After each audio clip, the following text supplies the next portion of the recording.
요한계시록은 페트모스 섬에 유배가 있던 사도 요한이 그 당시에 아시아 지방에 세워졌던 7교회에 보낸 편지입니다.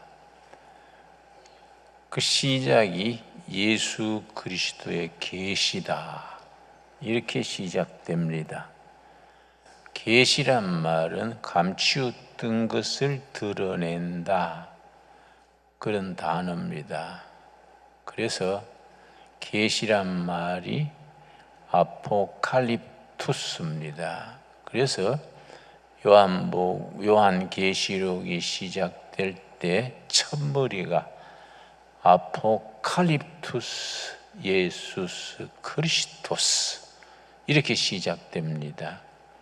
예수 그리스도에 대한 계시다.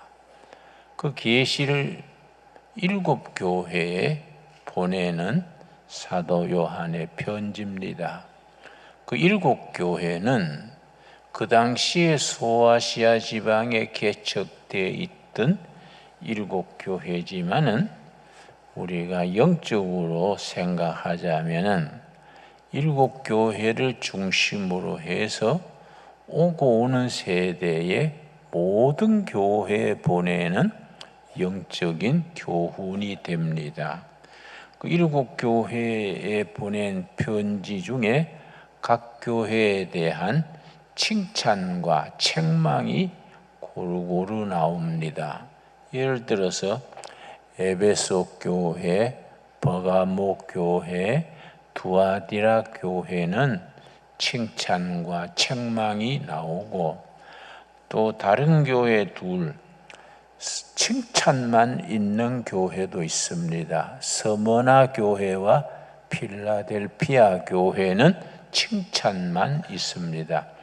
그런가 하면 사대교회와 라오디게아 교회는 책망만 있습니다.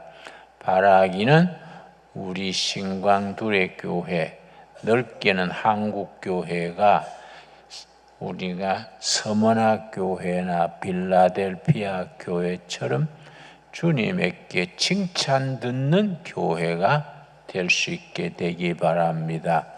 우리들의 교회 생활, 신앙 생활이 개인도 교회로서도 칭찬 듣는 교회, 칭찬 듣는 성도, 참 중요한 일이지요.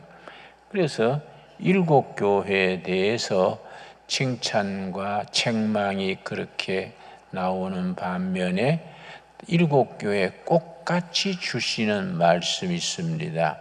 7교회에 대한 계시의 말씀 중에 끝부분에는 꼭 나오는 것이 이기는 자에게는, 이기는 그에게는 이런 축복이 있다, 그걸 약속을 하셨습니다.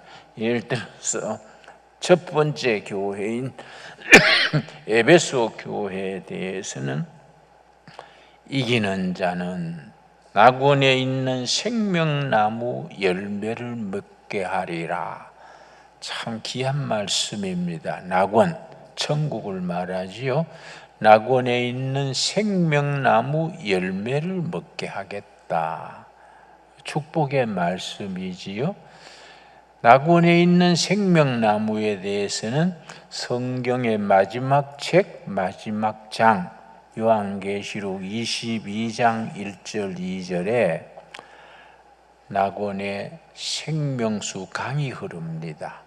생명수 강가에 생명나무들이 줄줄이 서 있습니다. 그 생명나무 열매는 달마다 다르게 맺힙니다.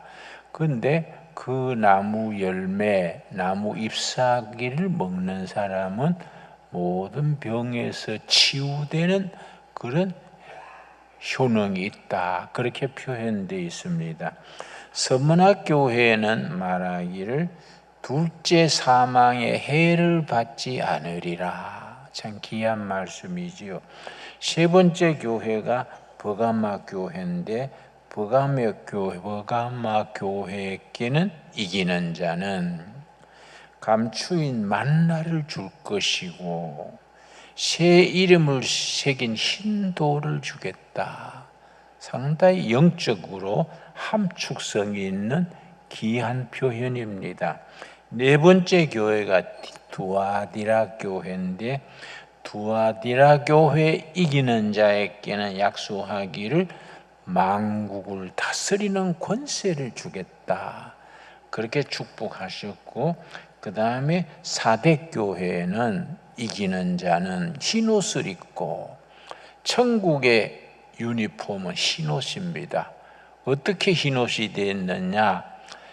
예수님의 십자가의 피로 때 묻은 옷들을 다, 영혼의 옷, 삶의 얼룩진 옷을 다 세탁해서 예수의 피로 희게 된 옷, 흰옷입니다.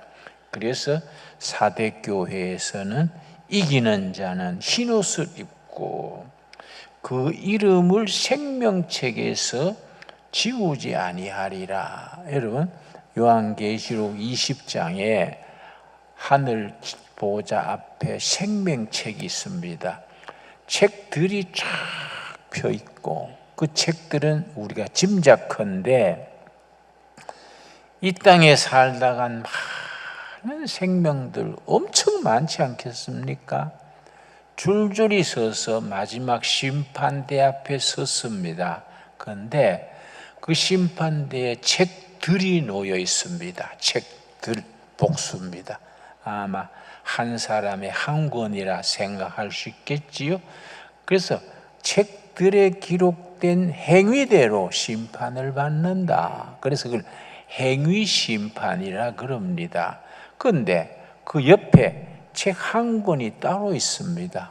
그게 생명책. 그건 책들은 아니고 더 북 한 권입니다.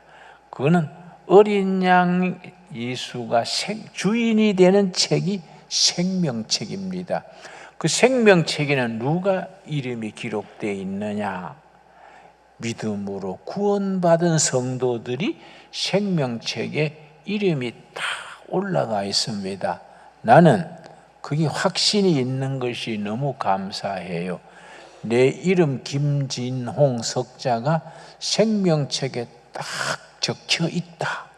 그걸 확신합니다. 우리 성도님들 모두가 그 확신을 가지고 신앙생활 할 수 있게 되기 바랍니다. 그래서 사대 교회에 주시는 마지막 축복 중에 이기는 자는 흰옷을 입고 천국에서 예수님과 데이트하고 그러고 그 이름을 생명책에서 지워버리지 않겠다. 깊이 읽을수록 영적으로 축복이 되는 말씀입니다. 여섯 번째 교회가 필라델피아 교회인데, 필라델피아 교회에 대해서는 뭐라고 했느냐 하면, 이기는 자는 하나님 성전의 기둥이 되게 하리라. 하나님 성전의 기둥이 되게 하리라. 마지막 교회가 라오디게아 교회입니다. 칭찬은 없고 책망만 있는 교회가 라오디게아 교회인데, 그럼에도 불구하고 마지막까지 이기는 자는 하늘 보좌에서 나와 함께 있으리라. 일곱 교회에 대해서 골고루 그런 표현을 하고 있습니다. 오늘의 본문 말씀은 버가모 교회입니다. 버가모 교회, 요한계시록 2장 12절 읽겠습니다. 오늘은 특별히 그 일곱 교회 중에 버가모 교회를 제목으로 정하고 우리가 같이 읽겠습니다. 계시록 2장 3절 말씀, 12절 말씀. 버가모 교회 사자에게 편지하라. 일곱 교회가 다 이렇게 시작됩니다. 무슨 교회에게 편지하라. 페트모스 섬에서 영적인 환상 중에서 기록하는 편지입니다. 좌우에 날선 검을 가지신 이가 이르시되, 꼭 편지 시작하면서 예수님이 어떤 예수님이냐. 그래서 요한계시록의 주제가 죽었다가 다시 사신 어린 양 예수, 죽었다가 다시 사신 어린 양 예수. 그러고 꼭 붙는 것이 최후의 승리자, 죽었다가 다시 사신 어린 양 예수, 최후의 승리자 예수 그리스도입니다. 그런데 우리 버가모 교회에서는 그 예수에 대해서 좌우에 날선 검을 가지신 이 예수 그리스도입니다. 좌우에 날선 검을 가지신 이 예수가 이르십니다. 13절 말씀, 너가 어디에 사는지를 내가 아노니. 바로 버가모시는 우상의 도시입니다. 그때 소아시아 지방의 행정 수도가 버가모랬기 때문에 정치 도시고 아주 우상의 도시입니다. 버가모시에는 특별히 로마 황제를 숭배하는, 로마 황제를 신으로 받드는 로마 황제가 태양신의 아들이다. 로마 황제를 섬기는 신상이 세워져 있습니다. 그리고 제우스 신전, 디오니소스 신전, 신전들이 즐비하게 있는 우상의 도시인데, 심지어 무슨 신이 있었느냐 하면 뱀을 신으로 섬겼습니다. 그 뱀이 신이어서 병든 사람이 뱀의 능력으로 회복된다. 그래서 각지의 환자들이, 불치병 환자들이 버가모시 뱀 신전에 모여가지고 치유되도록 기도했던, 우리가 볼 때는 황당한 거지요. 그러나 그 시대에 그 신앙이랬습니다. 그래서 버가모시에 대해서 본문 말씀에 너희 사는 도시가 사탄의 위가 있는 도시다. 온갖 잡신, 태양신, 로마 황제를 섬기는 신전이 있기 때문에 너희 시는 그렇게 사탄의 위가 있는 도시다. 그렇게 말씀하시고, 거기는 사탄의 권자가 있는 데라. 너가 내 이름을 굳게 잡아서 내 충성된 증인 안디바가 너희 가운데, 곧 사탄이 사는 곳에서 죽임을 당할 때에도 우리 버가모 교회의 안디바라는 성도가 태양신을 거부하고 로마 황제를 태양신으로 섬겼으니까 황제 숭배를 거부하고 여호와 하나님을 섬기는 걸로 순교를 당했습니다. 그런데 버가모 교회 칭찬하기를, 안디바 같은 충성된 일꾼이 순교당하는 중에도 나를 믿는 믿음을 저버리지 아니한 것을 칭찬했습니다. 세상 사는 동안에 칭찬, 환난이 있고 핍박이 있고 여러 가지 참 불이익을 당할지라도 어떤 처지에서도 우리 마지막 승리하실 분, 죽었다가 다시 사신 분, 어린 양 예수님을 믿는 믿음에서 흔들리지 아니하고 사는 것, 이 축복 중에 축복이고 그걸 칭찬하는 겁니다. 이 버가모 교회에 대해서 그런 안디바 같은 순교자가 나는 그 눈앞에서 보면서도 믿음을 버리지 아니했던 것 칭찬하고서는 그 다음 14절에 책망이 있습니다. 14절 칭찬이 있고 책망이 나옵니다. 14절 그러나 너게 두어 가지 책망할 것이 있나니 거기 너게 발람의 교훈을 지키는 자들이 있도다. 발람은 하나님의 선지자로서 모압 지방에 그게 돈을 받고 이스라엘 백성을 저주하면서 그들이 타락하도록 이끌었습니다. 발람의 교훈, 발람의 교훈은 물질 때문에 타락을 유도하는, 백성이 상처받고 타락하게 하는 교훈이 발람의 교훈입니다. 그래서 버가모 교회 성도들 중에 발람의 교훈을 따르는 자가 있다. 그걸 책망하는 겁니다. 발람이 발락을 거쳐 이스라엘 자손 앞에 걸림돌을 놓아 우상의 제물을 먹게 하고 또 행음하게 하였느니라. 이 버가모시에는 우상의 도시인데 그 사이비 종교들은 꼭 대체로 따르는 것이 물질의 축복과 성적인 유혹이 같이 따릅니다. 물질과 성적인 문란 이 꼭 따릅니다. 그래서 교회가 영적 순수성을 잃어버리면 교회 안에서 그런 발람의 교훈처럼 우상 숭배, 물질 숭배, 어떤 음행 이런 것이 뒤따르게 됩니다.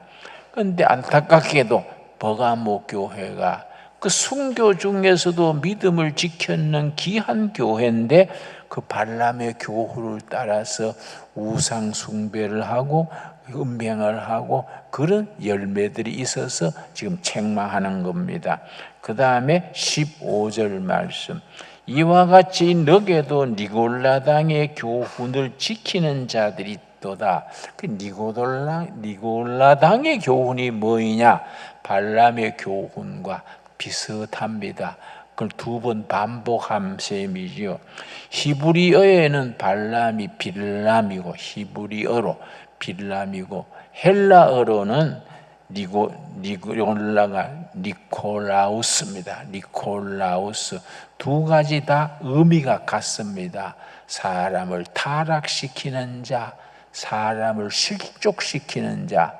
니골라란 말과 발람이란 말이 영적인 데서 타락을 해가지고 물질적인 유혹이나 이런 것 때문에 영혼이 타락되는 역사, 그걸 이제 니골라당의 교훈, 발람의 교훈 그렇게 말합니다. 이런 말의 의미를 알고 읽으면 훨씬 은혜가 깊이 들어오지요. 그런데 16절, 그런 버가모 교회 성도들에게 그런 허물을 책망하면서 경고합니다. 오늘 우리들에게도 성령께서 같은 말을 주시는 걸로 받을 수 있어야겠습니다. 16절, 그러므로 회개하라. 회개하지 아니하면 내가 속히 가서 내 입의 검으로 그들과 싸우리라. 버가모 교회 시작할 때 예수님을 표현했지요. 양쪽에 날이 선 칼, 검, 예수 그리스도 그렇게 표현했듯이 너희들이 회개하면 용서해 줄 것이고 회개하지 아니하고 그 일을 계속하면 내가 너희들에게 가서 내 입의 검으로 그들과 싸우겠다. 그러니까 예수를 믿는 교회 성도들이 예수님과 적이 돼가지고 영적 싸움을 하게 되는 겁니다. 그리고 오늘 본문 말씀 17절이 참 중요합니다. 우리가 성경 다 그러하지만은 요한계시록 읽을 때에 이런 부분에 담겨 있는 영적 의미를 잘 분별해서 읽으면은 은혜가 깊어집니다. 자, 요한계시록 2장 17절 말씀. 귀 있는 자는 성령이 교회들에게 하시는 말씀을 들을지어다.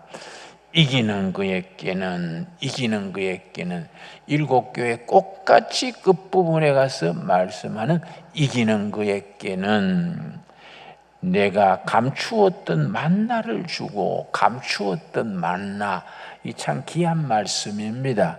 이스라엘 백성들이 광야 40년 동안에 그 사막에 무슨 양식이 있습니까? 목마르나 굶어 죽게 됐지요. 그때 만나를 주셨습니다. 그 만나를 주어서 요단강 딱 건너는 날 만나 내리는 것이 끝났습니다. 그 뒤로 만나가 사라졌지요. 그런데 이스라엘의 그 전통에, 이스라엘의 전설에 이사야, 예레미야 선지가 끊어진 만나를 감추어 뒀다. 언젠가 그 만나를 감추어 뒀다가 성도들에게 그 만나의 잔치를 벌리게 한다. 그런 이스라엘의 전설입니다. 그래서 이기는 자에게는 감추인 만나를 내가 주겠다. 만나는 감추인 만나, 생명의 양식입니다. 생명의 양식, 영원히 배고프지 않는, 줄이지 않는 영원한 양식, 감추인 만나를 주겠다. 축복의 말씀이지요. 우리가 생명의 말씀, 감추인 만나를 우리가 생활 속에서 누릴 수 있는 축복된 성도들이 될 수 있게 되기 바랍니다. 그 다음, 내가 감추었던 만나를 주고 또 흰 돌을 줄 터인데, 흰 돌을 줄 터인데 그 돌 위에 새 이름을 기록한 것이 있나니 받는 자 밖에는 그 이름을 알 사람이 없느니라. 내가 옛날에 이 말씀 읽으면서 흰 돌이 뭘까? 흰 돌에 새 이름을 썼다. 새 이름은 무슨 이름이고 흰 돌은 뭐인가? 내가 아주 고개를 갸우뚱했는데, 그 시대 고대 사회에서는 운동 경기에서 이기면은 요즘 올림픽 금메달 따는 사람 금으로 된 메달을 주듯이 그때 이기는 사람들에게는 흰 돌을 줬습니다. 흰 돌을 주는데 그 돌에 승리한 사람의 이름을 새겨서 자기 이름을 새겼는 흰 돌을 줍니다. 요즘 말하면 금메달이지요. 흰 돌을 주리라. 근데 그 흰 돌에 이 새겨진 새 이름, 우리 구원받은 성도의 이름이겠지요. 새 이름을 기록한 것이 있나니 받는 자 밖에는 그 이름을 알 사람이 없느니라. 이 말씀은 우리가 하나님으로부터 마지막 이기는 자에게 주시는 흰 돌, 거기에 새겨진 새 이름을 새긴 흰 돌은 다른 사람은 일체 모른다는 겁니다. 이 말은 무슨 영적 의미가 있느냐? 구원 역사는 하나님과 나와의 1대1의 관계입니다. 다른 사람이 개입하지 못하는 신부님이나 목사님이나 부모나 누구도 개입할 수 없는 하나님과 나와의 1대1의 관계가 이 구원의 역사입니다. 그래서 받는 자 외에는 그 이름을 알 사람이 없느니라. 그렇게 이해할 수 있겠지요. 또 고대 사회에서는 흰 돌이 있는가 하면 검은 돌이 있습니다. 그때는 흰 돌과 검은 돌을 그 사회에서는 사용했었는데, 흰 돌의 의미가 있고 검은 돌의 의미가 있습니다. 흰 돌의 의미는 뭐냐 하면은 그 사람을 인정하고 높일 때, 받아들여 줄 때 흰 돌입니다. 그 사람을 배격하고 추방할 때 검은 돌을 줍니다. 그 도시에서 검은 돌을 주면은 그 사람은 그 도시에서 추방되는 겁니다. 왜? 이게 왜 그 당시에 중요하냐? 버가모시가 로마 황제를 섬기는 황제 숭배 도시고, 제우스 신을 섬기고 심지어 뱀신을 섬기는 다 우상 숭배하는 도시인데, 여호와 하나님이라는 엉뚱한 새로운 하나님을 섬기는 백성들이 거기에서 거부를 당했습니다. 그 사람들은 검은 돌을 받는 사람들로 인정을 받지 못했습니다. 그런 배경 속에서 내가 이기는 자는 흰 돌을 준다. 너희는 버가모시의 그 사탄을 섬기는 사람들에게는 검은 돌을 받는, 인정받지 못하는, 거부당하는 사람들이었지만 나는 너희들에게 흰 돌을 주고 그 흰 돌에 새 이름을 새겨서 하나님과 자기 사이에 영원한 관계, 천국을 누리는 그 관계를 약속하시는 겁니다. 그래서 이 요한계시록 2장 17절 버가모 교회에 약속하는 그 약속이 오늘을 살아가는 우리들에게도 큰 깊은 은혜가 있습니다. 17절 우리 한번 소리 내서 같이 읽겠습니다. 귀 있는 자는 성령이 교회들에게 하시는 말씀을 들을지다. 이기는 그에게는 내가 감추었던 만나를 주고 또 흰 돌을 줄 터인데 그 돌 위에 새 이름을 기록한 것이 있나니 받는 자 밖에는 그 이름을 알 사람이 없느니라. 이해가 갔습니까? 의미가 이해가 가시지요? 우리가 성경 말씀 속에서 영혼이 구원받아 하늘나라 생명책에 탁 이름이 올라가고 흰돌을 받고 흰돌에 새겨진 새 이름을 받고 감동해서 하나님과 나 사이에 구원받은 역사를 찬양하고 누리는 성도들의 삶이 되어질 수 있게 되기 바랍니다.